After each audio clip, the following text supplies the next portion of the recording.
देश के 3 जिलों में भारी बारिश का अलर्ट है। इस बीच हमारे साथ हमारे संवाददाता तुषार गुप्ता जुड़ गए हैं ज्यादा जानकारी के साथ। तुषार, 3 जिलों में भारी बारिश का अलर्ट है तो वहीं 11 जिलों में हल्की बारिश का अलर्ट है। किस तरीके से स्थितियां यहां पर बदलती हुई नजर आएंगी लोगों के लिए? देखिए, बिल्कुल अगर बात की जाए मौसम विभाग की, तो मौसम विभाग ने एक बार फिर अलर्ट जारी किया गया है और कहीं ना कहीं जो मौसम बदलता हुआ उत्तराखंड में नजर आ रहा है। कई 3 दिन से हम ये देख रहे हैं कि मौसम में चेंजेस देखने को मिल रहे हैं, जिससे कहीं ना कहीं जो तेज बारिश है वो पहाड़ों में देखने को मिल रही है। उत्तरकाशी जैसे जिले में 3 दिन का जो रेड अलर्ट है वो जारी किया गया था, जिसके तहत कहा जा सकता है कि भारी बारिश वहाँ पर हुई है और 4000 फीट से अधिक जो उत्तरकाशी के पर्वतीय क्षेत्र है वहाँ पर भी जो बर्फबारी है बहुत अधिक देखने को मिली है। तो कहा जा सकता है मौसम लगातार बदलता हुआ नजर आ रहा है और जो ऑरेंज अलर्ट जारी किया गया है आज के लिए, जिसमें पिथौरागढ़, बागेश्वर और अल्मोड़ा जिले हैं, इन 3 जिलों में तेज बारिश हो सकती है और बिजली चमकने की जो ऑरेंज अलर्ट है वो यहाँ पर जारी किया गया है। और अगर मैं बाकी जिलों की बात करूं, जिसमें देहरादून है, आपका पौड़ी है, टिहरी है, नैनीताल है और चंपावत है, इन जिलों में हल्की बरसात हो सकती है और साथ साथ तेज हवाएं और बिजली चमकने का येलो अलर्ट जारी किया गया है। और साथ साथ जो उत्तरकाशी है, रुद्रप्रयाग है और चमोली है, इन 3 जिलों में भी हल्की मध्यम से बारिश हो सकती है। तो ऐसे में जो हल्की मध्यम से बारिश हो सकती है, तो ऐसे में जो चारधाम यात्री हैं, क्योंकि उत्तरकाशी और साथ साथ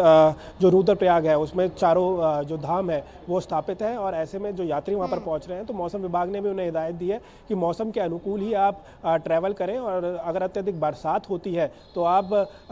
वहाँ पर हॉल्ट करें और फिर जब मौसम साफ होता है तो आगे यात्रा करें। फिलहाल अगर देहरादून की बात की जाए तो 2 दिन से यहाँ पर मौसम सूक्ष्म है, जिससे कहीं ना कहीं जो सामान्य है, जो अधिकतम तापमान देखने को मिलता है उससे कई गिरावट देखने को मिली है। 2 से 3 डिग्री सामान्य से भी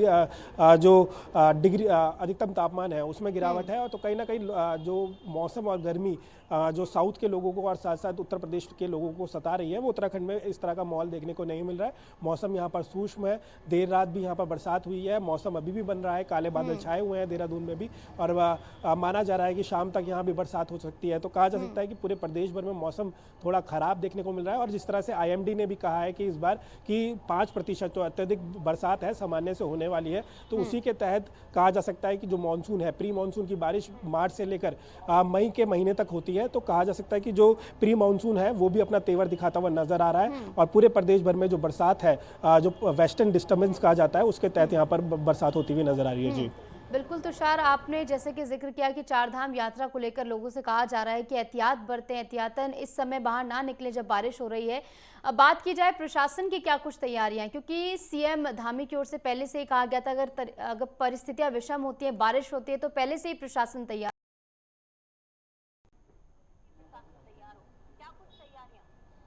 देखिए, बिल्कुल अगर तैयारियों की बात की जाए तो जगह जगह जो हॉल्ट पॉइंट्स बनाए गए हैं, चेक पॉइंट्स बनाए गए हैं और साथ साथ जो डेंजर जोन रहते हैं, जो जहाँ पर लगातार जो लैंडस्लाइड्स हैं वो वहाँ पर देखने को मिलती है। उससे पहले जो चेक पोस्ट हैं वहाँ पर लोगों को रोका जा रहा है, उनके रहने और जो उनकी मूलभूत सुविधाएं हैं उनको वहाँ पर देख रेख उनकी रखी जा रही है, उनको दिया जा रहा है ताकि जो यात्री यहाँ पर आ रहे हैं उनको कोई परेशानी यहाँ पर ना हो। या इसका असर साफ तौर पर अगर अत्यधिक बरसात जिस तरह से पहाड़ों में हो रही है उसका असर साफ तौर पर जो यात्रा चल रही है उस पर हो रहा है। क्योंकि केदारनाथ में अगर बात की जाए तो 48 घंटे से जो घोड़े खच्चर है उनके संचालन पर यहाँ पर रोक लगा दी गई है, क्योंकि जो बैक्टीरियल इन्फेक्शन हुआ है उन सबको, और उसी के तहत जो चेकिंग है या फिर उनकी स्क्रीनिंग है वो वहाँ पर की जा रही है, जिससे यात्रा प्रभावित हुई है। और अब मौसम भी जब लगातार चैलेंजिंग बनता है तो हेलीज जो सेवा है, जो लोगों ने टिकट बुक करवाए हैं उसमें भी हेलीकॉप्टर्स में उड़ने और साथ साथ लैंडिंग करने में दिक्कतें होती हैं। तो ऐसे में जो हेलीकॉप्टर्स हैं उनको भी रोका जा रहा है, उनकी भी जो फ्लाइट्स हैं उनको यहाँ पर रोका जा रहा है। तो इससे साफ तौर पर कहा जा सकता है यात्रा पे असर पड़ रहा है। बद्रीनाथ भी कई 3000 से अधिक फीटों पे, यमुनोत्री भी है, गंगोत्री धाम भी है। तो ऐसे में जगह जगह उससे पहले ही एहतियात किया जा रहा है, चाहे वो जिला प्रशासन हो, पुलिस प्रशासन हो, उनको वहाँ पर रोका जा रहा है और साथ साथ मूलभूत सुविधाएं यहाँ पर दी जा रही है। मुख्यमंत्री पुष्कर सिंह धामी की भी साफ निर्देश यहाँ पर हैं कि पूरी व्यवस्थाएं यात्रियों को दी जाए, चाहे वो ऑनलाइन माफ़ कीजिएगा जो ऑफलाइन रजिस्ट्रेशन के यहाँ पर कार्यालय बनाए गए हैं, चाहे वो हरिद्वार और ऋषिकेश हो, 50 ऐसे स्पॉट्स बनाए गए हैं, वहाँ पर भी मूलभूत सुविधाएं यात्री को दी जा रही है। तो ऐसे में अगर मौसम खराब होता है, मौसम विभाग का ये कहना है, आपदा प्रबंधन का ये कहना है कि अत्यधिक बरसात यहाँ पर होती है, तो कृपया ट्रैवल ना करे, आगे ना बढ़े, क्योंकि कच्चे पहाड़ यहाँ पर है, भौगोलिक स्थिति यहाँ उत्तराखंड की खराब है। तो ऐसे में यंग माउंटेन्स होने के कारण यहाँ पर लैंडस्लाइड्स देखने को मिलती है। जो बरसाती नाले हैं वो उफान पे आ जाते हैं, जो नदियाँ हैं वो उफान पे आ जाती है। तो ऐसे में नदियों के किनारे भी ना जाएं, और साथ साथ अगर आप ट्रैवल कर रहे हैं तो उनको तो वहाँ पर होल्ड किया जाए। और जो मैदानी क्षेत्र हैं यहाँ पर अत्यधिक जो नदियाँ हैं वो यहाँ पर पहुँचती हैं। तो ऐसे में जो नदियों के किनारे यहाँ पर लोग बसे हुए हैं उनको भी देहरादून समेत उधम सिंह नगर, हरिद्वार, यहाँ के लोगों को भी अलर्ट किया जा रहा है कि कृपया नदियों से दूर हटकर आप सुरक्षित जगह चले जाएं। जी, इसी के साथ बारिश के मौसम में एक और सबसे बड़ी समस्या आती है बिजली आपूर्ति की। कहीं ना कहीं बिजली जो है लोगों के घरों तक नहीं पहुंच पाती है, लाइन कट हो जाती है। तो इसको लेकर क्या कुछ तैयारियां? देखिए, बिजली अगर कटौती की बात की जाए तो करीब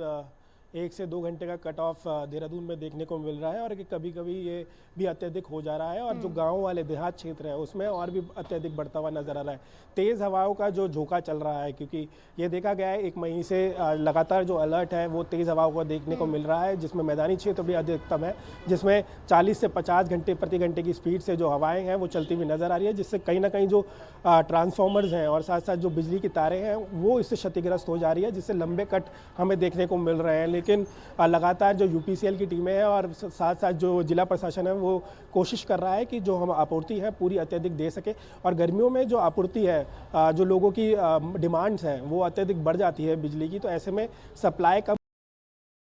को भी यहाँ पर अति मशक्कत करनी होती है कि बिजली की आपूर्ति वो कर सके। फिलहाल यूपीसीएल का ये कहना है कि हम लगातार प्रयास कर रहे हैं, लेकिन 1 से 2 घंटे की जो कट ऑफ है वो भी शहरों में देखने को मिल रही है।